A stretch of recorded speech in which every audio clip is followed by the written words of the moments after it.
Ladies and gentlemen, my name is Misa Perfect with Second Nature Gaming. Today I am bringing you another series of tips and tricks videos for They Are Billions. So far we have covered basic and advanced tips. In this video we will be focusing on successful strategies to succeed in an 80-day brutal survival mode game. Stay tuned. First and foremost, when it comes to an 80-day campaign, you are building until day 65 at absolute latest. Everything after that is turtling. Remember, this isn't about stockpiling massive amounts of resources or making your colony have 10,000 people. It's a fine balance between resources, workers, and gold to survive. At the start of a new game, you should be able to tell if the map is playable within the first 10 seconds. You want to have at least 1 to 2 walls blocking you in with a wide open area close by to accommodate a housing sector. As a bonus, stone, wood, and farmland very close by. As you can see here, to the southeast and southwest of the main base, we have 2 easily defendable choke points. We have some farmland, a lot of space for wood, stone, and iron really close by. This is a beautiful map to start on. Building a market requires 200 population, a bank requires 400 population. There's no point in researching these until you are within 20 to 30 population and you have your full cottages for the bank. Build the market once you can affect around 30 tents. Once you move about 1 full screen away or about 40 tiles from your main base, you will start to encounter faster and stronger zombies.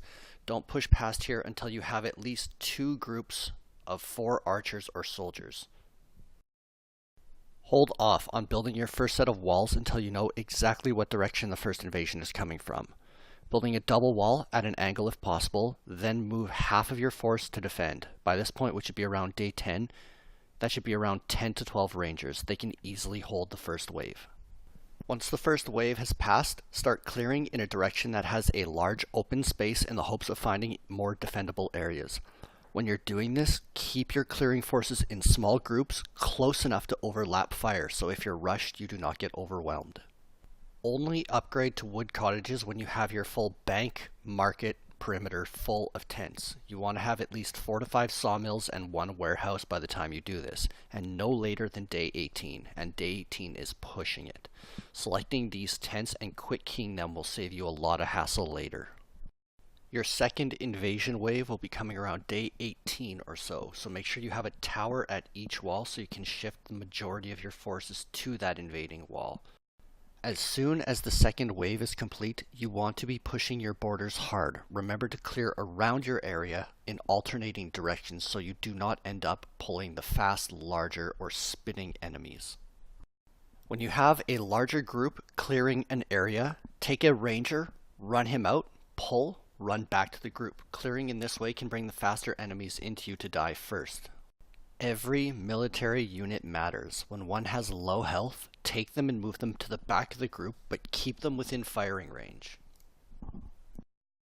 Around day 14 or so, you should have the resources to be building pylons behind you as you are clearing. You want to be doing this as much as possible to be able to get the jump on resources, and if necessary, to build walls to stop invasions. Around day 26, you will have your third invasion. Make sure you have double stone walls, 2 to 3 towers, and the entirety of your ranger force, as well as half of your slower moving soldier or snipers. If you find yourself in a place where you're not quite sure which way you should be clearing next, put out a lookout tower at each section of wall. This can mean the difference between clearing a useless area and a main corridor to a choke point. Warehouses pay for themselves in food alone if you put one up next to 2 farms. Anything on top of that is a bonus, so put down your warehouses wherever you can. Don't underestimate the value of stone production in an 80-day game. You want to be prioritizing stone from around day 15 onwards. If you have a perfect choke point, waves 1 through 4 can be held quite easily by having just a few ballistas, or if you have the energy available, a single shock tower. Now, even if you won't use them much, having 3 to 5 Thanatos at a well-fortified wall can be a great way to clear massive amounts of enemies, as Thanatos make a ton of noise and draw enemies in. Clearing in this way will make it substantially easier for your main force. Just remember to stagger your Thanatos so they do not shoot their rockets at the same time. You do not want to be building walls against the edge of your map. You want to have at least 20 to 30 tiles back so you can accommodate for shock towers and traps. Having these external base sacrificial shock towers will be the difference between being overrun and having a manageable force attacking your actual wall.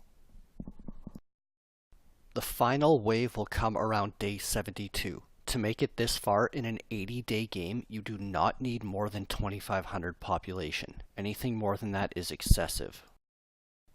With the final wave, do not destroy your defenses until you've had at least 2 to 3 hours into the invasion. Not all forces will show up on the map until then. Once the last units have been cleared at a wall section though, move your mobile units to the main base or to any fallback points. Feel free to destroy some of your towers, but not all of them. Ladies and gentlemen, my name is Misa Perfect with Second Nature Gaming. If you have liked the video, please do hit like and subscribe to show your support. Thank you for watching and stay tuned for another set of videos to increase your possibility for success in an 80-day game brutal survival mode.